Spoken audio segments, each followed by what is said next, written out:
I don't care how good they is right now. It's a whole different ball game, bro. With somebody holding on your shorts the whole way to the basket. Legal. And it's legal. Come on, man. When you run through the paint and you can get bumped, it's different. And that's my argument with people. It's like, it ain't no disrespect to anybody because they're all great. And you're going to argue back and forth and everybody's going to have their opinion. But I'm saying, which rules are we using? As far as inspiration, I didn't take much inspiration from Vince. 8 consecutive trips to the NBA Finals. 10 finals appearances overall. At first glance, it looks like complete dominance. But then NBA legend Vince Carter made a statement that has basketball fans questioning everything they believed about LeBron James' legacy. This wasn't an emotional reaction or a controversial hot take. Carter backed up his argument with undeniable facts, historical perspective, and evidence that's incredibly difficult to dismiss. You just have to find, maybe you don't play LeBron as many minutes in the first quarter and bring him back, a little later in the second quarter. He could play longer stretches that way. It's just something they have to tweak and figure it out. Carter wasn't trying to take shots or stir up controversy. He was simply offering his honest perspective. During what appeared to be a routine retirement interview in early 2025, he was asked where LeBron James belongs in NBA history. That's when the conversation took an unexpected turn. Vince began respectfully saying, "I have nothing but respect for LeBron." The room relaxed, expecting another familiar tribute. But then he changed the tone completely. "Let's be honest about what we're calling dominance," he said. The interviewer looked stunned. Without hesitation, Carter followed up with an even stronger point. According to him, the Eastern Conference between 2011 and 2018 wasn't a gauntlet. It was more like an open highway with very few real obstacles. The room fell silent. You could almost feel the shock as everyone processed what he had just said. And Vince didn't stop there. He reinforced his argument, claiming that LeBron's road to those finals appearances wasn't merely favorable. It was among the least demanding paths to repeated finals runs the league has ever seen. It was the kind of statement that instantly grabbed headlines. Within hours, the clip had spread everywhere. X, formerly Twitter, exploded with debate, while Instagram became flooded with heated arguments between LeBron supporters and fans of the old school era. What stood out even more was what happened behind the scenes. Several former NBA players reportedly agreed with Carter's opinion in private, though few were willing to say so publicly, knowing the criticism they would face. Carter wasn't relying on emotion or trying to create controversy. He pointed to the numbers. And when you take a closer look at the statistics and the level of competition, they present an interesting perspective. LeBron's streak of 8 straight finals appearances from 2011 through 2018 is undeniably remarkable. But Carter argued that the achievement looks different once you examine the opponents and the overall strength of the conference during that span.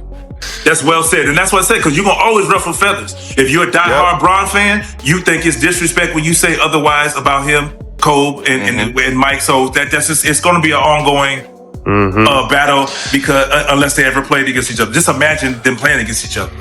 So for the record, you got MJ, Kobe, and then LeBron? Yes. Can LeBron, in your opinion, with LeBron's maybe 2-3 years left, maybe 4, does he have an opportunity in your mind to possibly jump Kobe? He has an opportunity. I mean, and it's just going to be based off of... According to Carter, the Eastern Conference during that era was historically weak.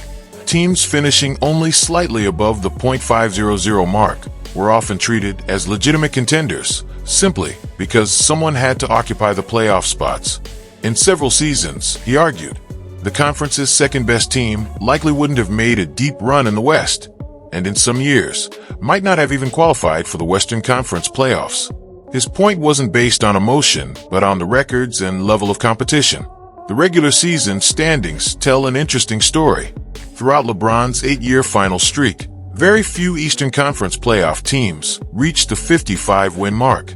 Meanwhile, the Western Conference consistently featured multiple teams winning 55 or more games, creating an extremely competitive playoff field.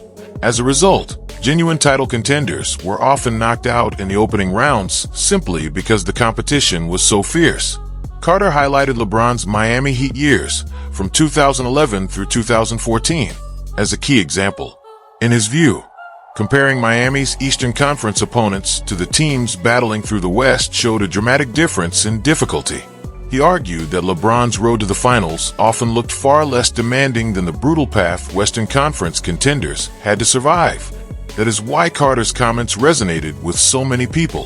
His argument was built around historical context and team performance, rather than personal criticism. Whether fans agree or disagree, the discussion forces people to look beyond finals appearances alone and consider the level of competition each team faced. Carter also pointed to the state of the Eastern Conference's biggest challengers. Boston's legendary Big Three was nearing the end of its run, no longer operating at its championship peak. Indiana was a tough, disciplined team with plenty of heart, but many believed it would have struggled against Western powers like the Spurs, Thunder, or Warriors in a 7-game series. The Western Conference, meanwhile, was loaded with elite competition. San Antonio continued its dynasty under Greg Popovich, with Tim Duncan, Tony Parker, and Manu Ginobili playing championship-level basketball. Oklahoma City featured Kevin Durant and Russell Westbrook in their prime years, while the Clippers' Lob City era, led by Chris Paul and Blake Griffin, became one of the league's most exciting teams. At the same time, Golden State was laying the foundation for what many consider one of the greatest dynasties in NBA history, and Houston had James Harden emerging as one of the league's most unstoppable scorers. Even the grit-and-grind Memphis Grizzlies were capable of wearing down any opponent with their relentless defensive identity. Every playoff round in the West felt like a championship battle. Elite teams regularly eliminated one another before the NBA Finals even began. Matchups such as Spurs versus Thunder or Warriors versus Spurs showcased basketball at the highest level, with every possession carrying enormous weight. Carter's argument was that many of those Western Conference teams would have been overwhelming favorites against most Eastern Conference opponents during that period. What made Carter's perspective especially compelling was his first-hand experience. He played in both conferences and understood the contrast from personal experience. His opinion wasn't based on watching from the sidelines. It came from competing against those teams night after night and feeling the physical and mental demands that came with playing in each conference. I wanted to get your take on LeBron because you've played against him since he was a young pup. What's the biggest difference of him then and now in terms of how he just keeps getting better? Dedication. He has goals in mind, what he wants to accomplish, and it's clear that he wants to be the greatest. You know, when he's saying, I want to play so many years, like I'm saying, I want to play as long as I can. He wants to be the greatest. Michael Jordan, Kobe Bryant, those are the people that we throw around. He wants to be there. So I think now... Carter explained that switching from the Eastern Conference to the Western Conference felt like stepping into an entirely different level of basketball. According to him, the speed of the game, the physicality, and the overall talent level increased dramatically. A typical Western road trip meant facing elite competition almost every night. One game might be against the disciplined Spurs, followed by Portland's rising young core, then the high-flying Clippers, and after that a fast-paced Suns squad. Every stop brought another team capable of beating anyone. Carter contrasted that experience with LeBron's playoff path in the East. Outside of a handful of strong opponents like Miami or Cleveland during different periods, many of the teams LeBron faced, including Indiana, Atlanta, and the pre-title Raptors, were competitive but not viewed as overwhelming championship favorites. Carter argued that surviving the West required constant battles, while many Eastern playoff series lacked the same level of difficulty. In his opinion, by the time the NBA Finals arrived, much of the league's toughest competition had already eliminated one another in the Western Conference. He also pointed to LeBron's supporting casts. When LeBron joined Miami in 2010, he teamed up with Dwayne Wade and Chris Bosh, two established All-Stars who formed one of the NBA's most talented rosters.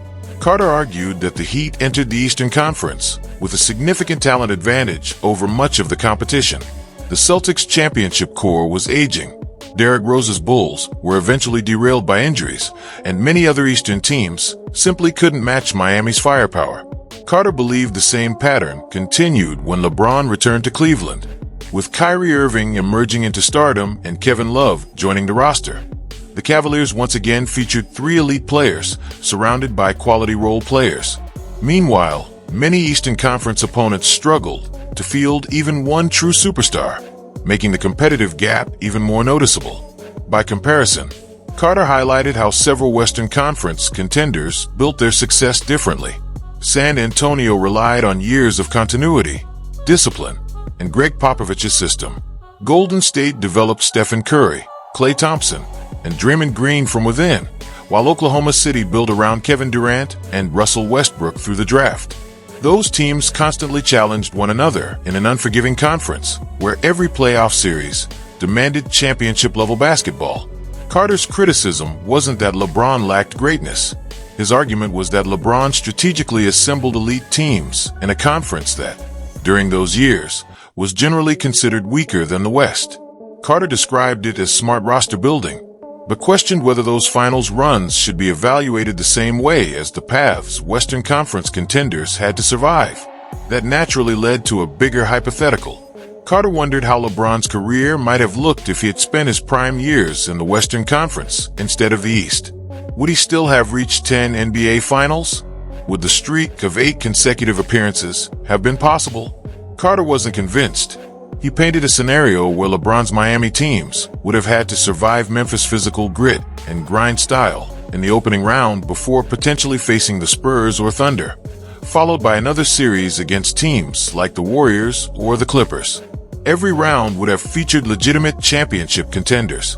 Carter then contrasted that with LeBron's actual playoff opponents in the East, where early round matchups often included rebuilding Charlotte teams, Milwaukee before Giannis Antetokounmpo became a superstar, or Brooklyn squads that weren't viewed as serious title threats. Later rounds frequently featured teams like Indiana, Atlanta, or Toronto before those franchises reached championship level. His point was that the overall degree of difficulty differed significantly. Carter also pointed to LeBron's move to the Lakers as an example. In LeBron's first season in the Western Conference, Los Angeles missed the playoffs. Carter viewed that outcome as evidence of just how demanding the conference was compared to the East, arguing that the nightly level of competition was on another level. Unsurprisingly, Carter's comments sparked intense debate across social media. LeBron supporters strongly disagreed, while many longtime NBA fans believed Carter had raised a legitimate discussion. Some critics dismissed his opinion by pointing out that he never won an NBA championship, but others argued that attacking Carter personally avoided addressing the substance of his argument. As the discussion continued, analysts, former players, and fans became divided. Many younger viewers focused on LeBron's remarkable achievements, while older fans who watched the Jordan and Kobe eras emphasized the strength of the Western Conference during those years. Even though few active players openly endorsed Carter's comments, some observers believed subtle reactions on social media suggested that parts of the basketball community shared similar views. One anonymous veteran reportedly told a reporter that discussing conference strength had become difficult because emotions often overshadowed objective analysis. Whether people agreed or disagreed with Carter, his comments reignited an important debate about how context should factor into evaluating greatness. Ultimately, Carter's argument wasn't that LeBron wasn't an all-time great. Instead, he challenged people to look beyond finals appearances alone and consider the level of competition, roster construction, and conference strength that shaped those accomplishments. That leaves basketball fans with the central question: should LeBron's legacy be judged primarily by his championships and finals appearances, or should the path he took to reach those milestones also play a meaningful role in the conversation?